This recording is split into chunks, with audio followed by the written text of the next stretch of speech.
நான் உங்கள் மலரம்மா. நாங்கள் இப்போது வீட்டிலிருந்து உங்களுக்கு தேவையான சாப்பாடுகள், உணவு வகைகள் செய்து தரப்போகிறோம். இப்போது இடியப்பம் அவிச்சு, சொதி, சம்பல் எல்லாம் செய்து வச்சுக்கின்றோம். உங்களுக்கு இன்னும் இடியப்பம், தோசை, புட்டு, அப்பம், வடை, ரோல்ஸ், தேவையான சோறு, என்ன வகை சோறு இருந்தாலும் இட்லி எல்லாம் செய்து தரப்படும். உங்களுக்கு இடியப்பத்துக்கு சொதி, மீன் சொதி வேணுமோ, இல்லாட்டி இறால் சொதி வேணுமோ, அல்லது வெஜிடபிள் சொதி வேணுமோ, அதுகளும் செய்து தரப்படும்.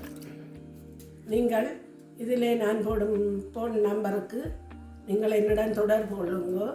இன்னும் கொஞ்ச நாட்களில் பெரிய சமையல் தரும். பெரிய சமையல் வேணுமென்றால் நீங்கள் 2 நாளைக்கு முதல் உடம்புனா பெரிய என்ன பாட்டிகள் அல்லாட்டி பிறந்த நாள், கல்யாணங்கள், என்னத்து கண்டாலும் உங்களுக்கு சாப்பாடு செய்து தருவோம். எங்களுடன் நீங்கள் தொடர்பு கொள்ளுங்கள். ஓகே, பாய்.